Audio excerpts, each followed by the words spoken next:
The apple. Lo, sweetened with the summer light, the full-juiced apple, waxing over-mellow, drops in silent autumn night. By Tennyson. Not a little of the sunshine of our northern winters is surely wrapped up in the apple. How could we winter over without it? How is life sweetened by its mild acids? A cellar well filled with apples is more valuable than a chamber filled with flax and wool. So much sound, ruddy life to draw upon, to strike one's roots down into, as it were. Especially to those whose soil of life is inclined to be a little clayey and heavy, is the apple a winter necessity. It is the natural antidote of most of the ills the flesh is heir to.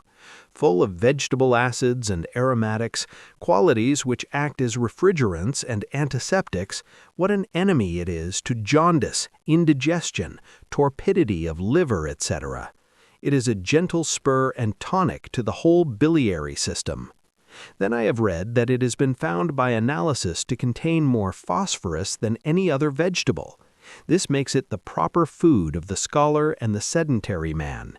It feeds his brain and it stimulates his liver. Nor is this all. Besides its hygienic properties, the apple is full of sugar and mucilage, which make it highly nutritious. It is said the operators of Cornwall, England, consider ripe apples nearly as nourishing as bread, and far more so than potatoes. In the year 1801, which was a year of much scarcity, apples, instead of being converted into cider, were sold to the poor, and the laborers asserted that they could stand their work on baked apples without meat, whereas a potato diet required either meat or some other substantial nutriment. The French and Germans use apples extensively, so do the inhabitants of all European nations. The laborers depend upon them as an article of food, and frequently make a dinner of sliced apples and bread. Yet the English apple is a tame and insipid affair compared with the intense, sun-colored and sun-steeped fruit our orchards yield. The English have no sweet apple, I am told, the saccharine element apparently being less abundant in vegetable nature in that sour and chilly climate than in our own. It is well known that the European maple yields no sugar, while both our birch and hickory have sweet in their veins. Perhaps this fact accounts for our excessive love of sweets, which may be said to be a national trait. The Russian apple has a lovely complexion, smooth and transparent, but the Cossack is not yet all eliminated from it. The only one I have seen, the Duchess of Oldenburg, is as beautiful as a Tartar princess, with a distracting odor, but it is the least bit puckery to the taste. The best thing I know about Chile is not its guano beds, but this fact I learned from Darwin's voyage, namely that the apple thrives well there. Darwin saw a town there so completely buried in a wood of apple trees that its streets were merely paths in an orchard. The tree indeed thrives so well that large branches cut off in the spring and planted 2 or 3 feet deep in the ground send out roots and develop into fine, full-bearing trees by the 3rd year. The people know the value of the apple, too. They make cider and wine of it, and then from the refuse a white and finely flavored spirit. Then by another process a sweet treacle is obtained, called honey. The children and the pigs eat little or no other food. He does not add that the people are healthy and temperate, but I have no doubt they are. We knew the apple had many virtues, but these Chileans have really opened a deep beneath a deep. We had found out the cider and the spirits, but who guessed the wine and the honey unless it were the bees? There's a variety in our orchards called the wine sap, a doubly liquid name that suggests what might be done with this fruit. The apple is the commonest and yet the most varied and beautiful of fruits. A dish of them is as becoming to the center table in winter as was the vase of flowers in the summer, a bouquet of Spitzenbergs and Greenings and Northern Spies.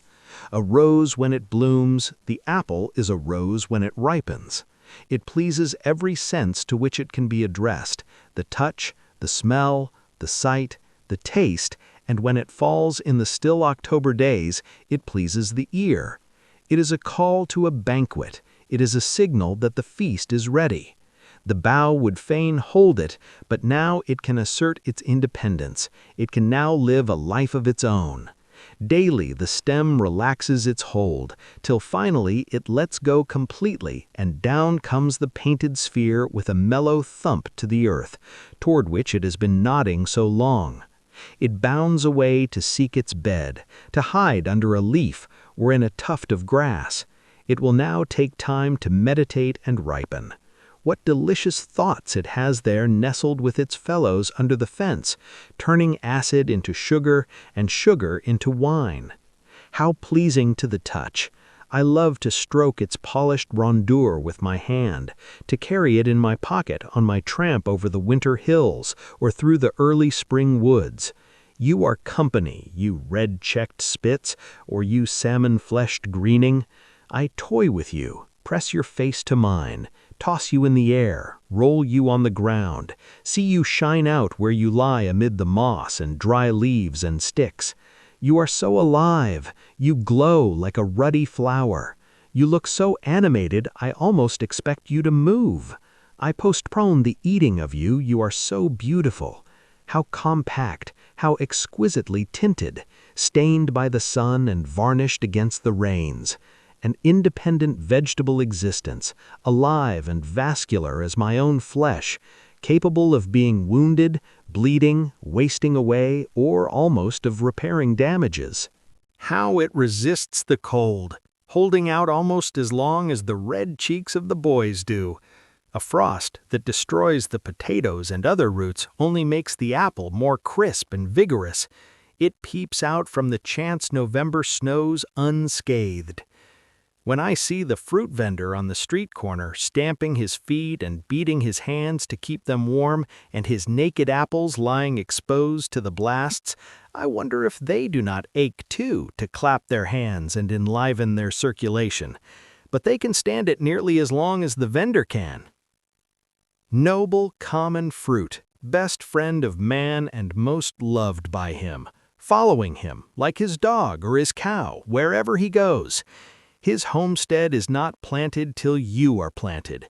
Your roots intertwine with his, thriving best where he thrives best, loving the limestone and the frost, the plow and the pruning knife.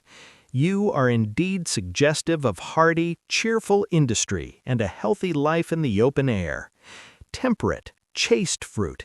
You mean neither luxury nor sloth, neither satiety nor indolence, neither enervating heats nor the frigid zones.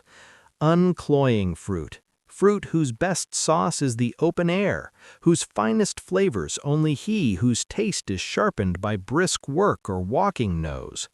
Winter fruit, when the fire of life burns brightest. Fruit always a little hyperborean, leaning toward the cold, bracing, subacid, active fruit. I think you must come from the north. You are so frank and honest, so sturdy and appetizing. You are stocky and homely like the northern races. Your quality is Saxon. Surely the fiery and impetuous south is not akin to you. Not spices or olives or the sumptuous liquid fruits, but the grass, the snow, the grains, the coolness is akin to you. I think if I could subsist on you or the like of you, I should never have an intemperate or ignoble thought, never be feverish or despondent. So far as I could absorb or transmute your quality, I should be cheerful, continent, equitable, sweet-blooded, long-lived, and should shed warmth and contentment around. Is there any other fruit that has so much facial expression as the apple? What boy does not more than half believe they can see with that single eye of theirs? Do they not look and nod to him from the bough? The swar has one look, the Rambo another, the spy another. The youth recognizes the seek no further, buried beneath a dozen other varieties, the moment he catches a glance of its eye, or the bonny-cheeked Newtown pippin, or the gentle but sharp-nosed gillyflower. He goes to the great bin in the cellar and sinks his shafts here and there in the garnered wealth of the orchards, mining for his favorites, sometimes coming plump upon them, sometimes catching a glimpse of them to the right or left, or uncovering them as keystones in an arch made up of many varieties. In the dark, he can usually tell them by the sense of touch. There is not only the size and shape, but there is the texture and polish. Some apples are coarse-grained and some are fine. Some are thin-skinned and some are thick. One variety is quick and vigorous beneath the touch, another gentle and yielding. The pinnock has a thick skin with a spongy lining. A bruise in it becomes like a piece of cork. The tallow apple has an unctuous feel, as its name suggests. It sheds water like a duck. What apple is that with a fat, curved stem that blends so prettily with its own flesh? The wine apple? Some varieties impress me as masculine, weather-stained, freckled, lasting, and rugged. Others are indeed lady apples, fair, delicate, shining, mild-flavored, white-meated like the egg drop in the ladyfinger. The practiced hand knows each kind by the touch. Do you remember the apple hole in the garden or back of the house, Ben Bolt? In the fall, after the bins in the cellar had been well stocked, we excavated a circular pit in the warm, mellow earth, and covering the bottom with clean rye straw, emptied in basket after basketful of hardy, choice varieties, till there was a tent-shaped mound several feet high of shining, variegated fruit. Then wrapping it about with a thick layer of long rye straw and tucking it up snug and warm, the mound was covered with a thin coating of earth, a flat stone on the top holding down the straw. As winter set in, another coating of earth was put on it, with perhaps an overcoat of coarse, dry stable manure, and the precious pile was left in silence and darkness till spring. No marmot hibernating underground in his nest of leaves and dry grass more cozy and warm.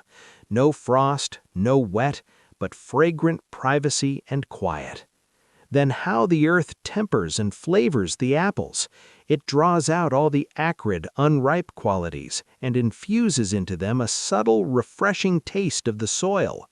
Some varieties perish, but the ranker, hardier kinds, like the northern spy, the greening, or the black apple, or the russet, or the pinnock, how they ripen and grow in grace, how the green becomes gold and the bitter becomes sweet.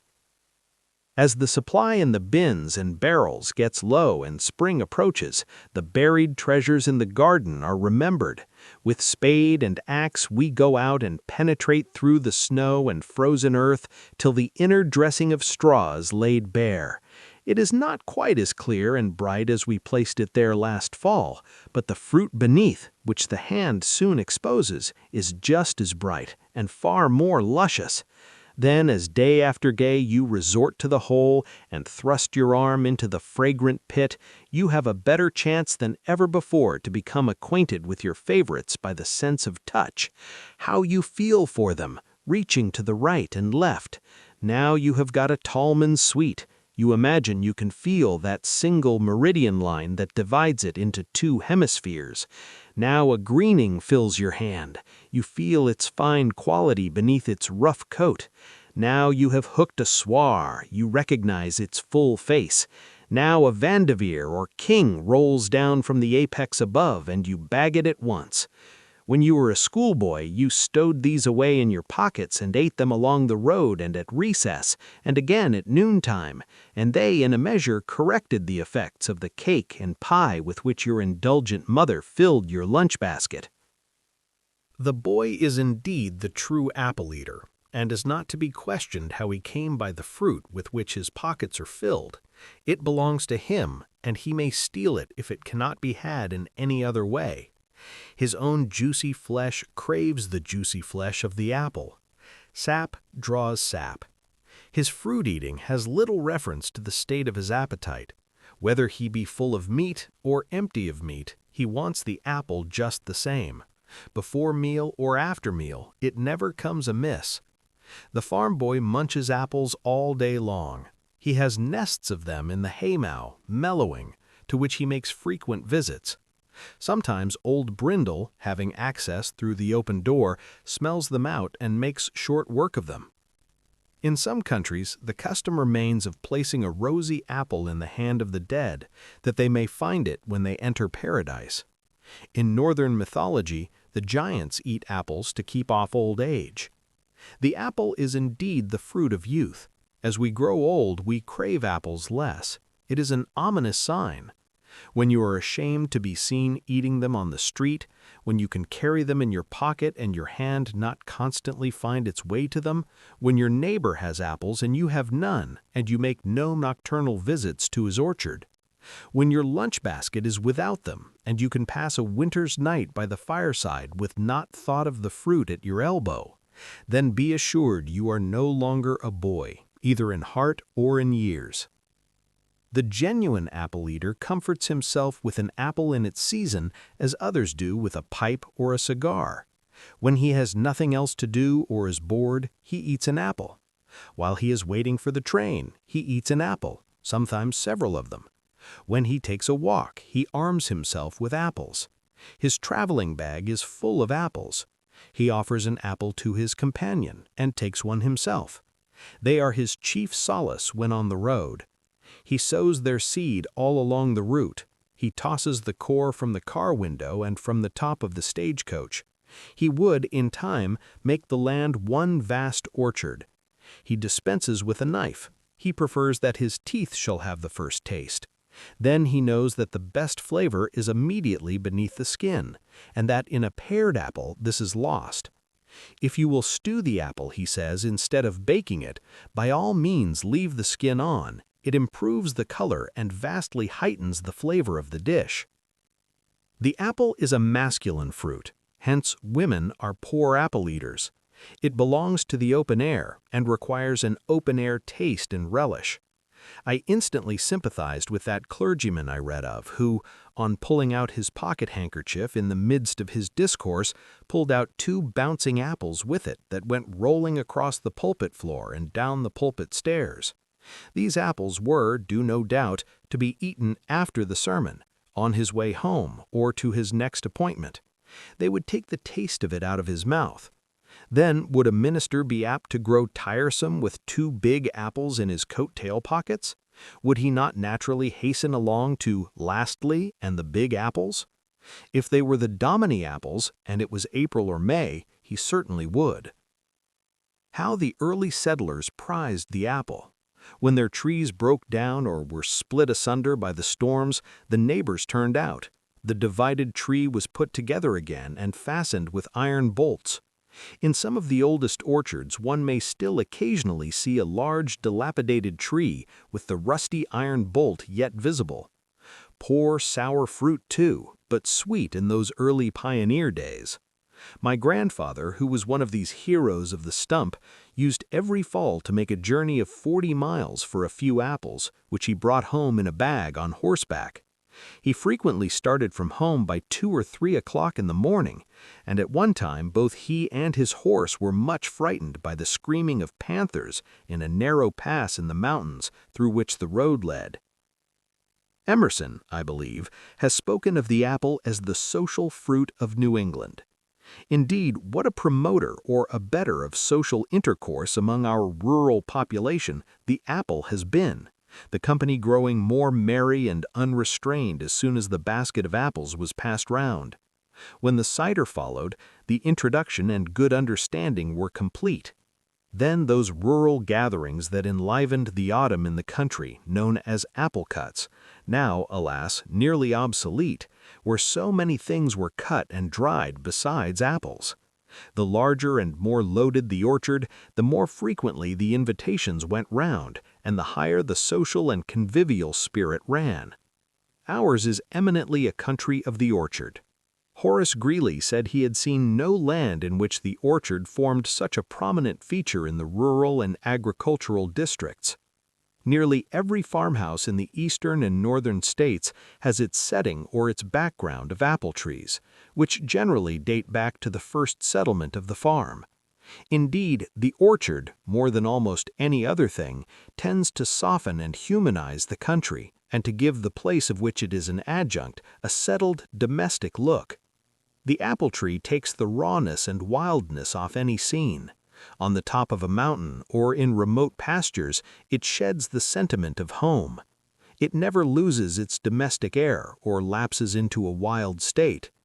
And in planting a homestead or in choosing a building site for the new house, what a help it is to have a few old maternal apple trees nearby. Regular old grandmothers who have seen trouble, who have been sad and glad through so many winters and summers, who have blossomed till the air about them is sweeter than elsewhere, and borne fruit till the grass beneath them has become thick and soft from human contact, and who have nourished robins and finches in their branches until they have a tender, brooding look. The ground, the turf, the atmosphere of an old orchard seems several stages nearer to man than that of the adjoining field, as if the trees have given back to the soil more than they had taken from it, as if they have tempered the elements and attracted all the genial and beneficial influences in the landscape around. An apple orchard is sure to bear you several crops beside the apple. There is the crop of sweet and tender reminiscences dating from childhood and spanning the seasons from May to October and making the orchard a sort of outlying part of the household. You have played there as a child, mused there as a youth or lover, strolled there as a thoughtful, sad-eyed man. Your father perhaps planted the trees or reared them from the seed, and you yourself have pruned and grafted them and worked among them till every separate tree has a peculiar history and meaning in your mind. Then there is the never-failing crop of birds, robins, goldfinches, kingbirds, cedar birds, harebirds, orioles, starlings, all nesting and breeding in its branches and fitly described by Wilson Flagg as birds of the garden and orchard. Whether the pippin and sweetbough bear or not, the punctual birds can always be depended on. Indeed, there are few better places to study ornithology than in the orchard. Besides its regular occupants, many of the birds of the deeper forest find occasion to visit it during the season. The cuckoo comes for the tent caterpillar, the jay for frozen apples, the ruffed grouse for buds, the crow foraging for birds' eggs, the woodpecker and chickadees for their food, and the high-hole for ants. The redbird comes too, if only to see what a friendly covert its branches form, and the wood thrush now and then comes out of the grove nearby and nests alongside of its cousin, the robin. The smaller hawks know that this is a most likely spot for their prey, and in spring the shy northern warblers may be studied as they pause to feed on the fine insects amid its branches. The mice love to dwell here also, and hither come from the near woods the squirrel and the rabbit. The latter will put his head through the boy's slipper noose any time for a taste of the sweet apple, and the red squirrel and chipmunk esteem its seeds a great rarity. All the domestic animals love the apple, but none so much as the cow. The taste of it wakes her up as few other things do, and bars and fences must be well looked after. No need to assort them or to pick out the ripe ones for her. An apple is an apple, and there is no best about it. I heard of a quick-witted old cow that learned to shake them down from the tree. While rubbing herself, she had observed that an apple sometimes fell. This stimulated her to rub a little harder when more apples fell. She then took the hint and rubbed her shoulder with such vigor that the farmer had to check her and keep an eye on her to save his fruit. But the cow is the friend of the apple. How many trees she has planted about the farm, in the edge of the woods, and in remote fields and pastures. The wild apples, celebrated by Thoreau, are mostly of her planting. She browses them down, to be sure, but they are hers, and why should she not? What an individuality the apple tree has, each variety being nearly as marked by its form as by its fruit. What a vigorous grower, for instance, is the Ribston pippin, an English apple, wide-branching like the oak. Its large, ridgy fruit in late fall or early winter is one of my favorites. Or the thick and more pendant top of the bellflower, with its equally rich, sprightly, uncloying fruit. Sweet apples are perhaps the most nutritious, and when baked are a feast in themselves. With a tree of the Jersey sweet or of the Tolman sweet in bearing, no man's table need be devoid of luxuries and one of the most wholesome of all desserts. Or the red astrachan and August apple.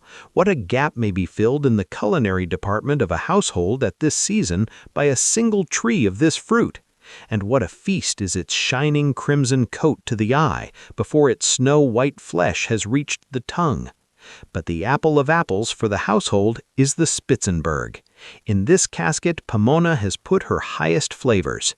It can stand the ordeal of cooking and still remain a Spitz. I recently saw a barrel of these apples from the orchard of a fruit grower in the northern part of New York who has devoted especial attention to this variety. They were perfect gems, not large, that had not been the aim, but small, fair, uniform, and red to the core. How intense, how spicy and aromatic! But the excellences of the apple are not confined to the cultivated fruit. Occasionally a seedling springs up about the farm that produces fruit of rare beauty and worth. In certain peculiarly adapted to the apple, like a certain belt along the Hudson River, I have noticed that most of the wild, unbidden trees bear good edible fruit. In cold and ungenial districts, the seedlings are mostly sour and crabbed, but in more favorable soils, they are oftener mild and sweet. I know wild apples that ripen in August, and that do not need, if it could be had, Thoreau's sauce of sharp November air to be eaten with. At the foot of a hill near me, and striking its roots deep in the shale, is a giant specimen of native tree that bears an apple that has about the clearest, waxiest, most transparent complexion I ever saw. It is of good size and the color of a tea rose. Its quality is best appreciated in the kitchen. I know another seedling of excellent quality and so remarkable for its firmness and density that it is known on the farm where it grows as the heavy apple. I have alluded to Thoreau, to whom all lovers of the apple and its tree are under obligation. His chapter on wild apples is a most delicious piece of writing. It has a tang and smack like the fruit it celebrates, and is dashed and streaked with color in the same manner. It has the hue and perfume of the crab, and the richness and raciness of the pippin. But Thoreau loved other apples than the wild sorts, and was obliged to confess that his favorites could not be eaten indoors. Late in November he found a blue pearmain tree growing within the edge of a swamp, almost as good as wild. You would not suppose, he says, that there was any fruit left there on the first survey, but you must look according to system. Those which lie exposed are quite brown and rotten now, or perchance a few still show one blooming cheek here and there amid the wet leaves. Nevertheless, with experienced eyes I explore amid the bare alders and the huckleberry bushes and the withered sedge, and in the crevices of the rocks which are full of leaves, and pry under the fallen and decaying ferns which, with apple and alder leaves, thickly strew the ground. For I know that they lie concealed, fallen into hollows long since, and covered up by the leaves of the tree itself, a proper kind of packing. From these lurking places, anywhere within the circumference of the tree, I draw forth the fruit all wet and glossy, maybe nibbled by rabbits and hollowed out by crickets, and perhaps with a leaf or two cemented to it, as Curzon, an old manuscript from a monastery's moldy cellar, but still with a rich bloom on it, and at least as ripe and well kept, if not better than those in barrels, more crisp and lively than they. If these resources fail to yield anything, I have learned to look between the bases of the suckers which spring thickly from some horizontal limb, for now and then one lodges there, or in the very midst of an alder clump, where they are covered by leaves, safe from cows which may have smelled them out. If I am sharp set, for I do not refuse the blue pearmain, I fill my pockets on each side, and as I retrace my steps in the frosty eve, being perhaps 4 or 5 miles from home, I eat one first from this side and then from that, to keep my balance.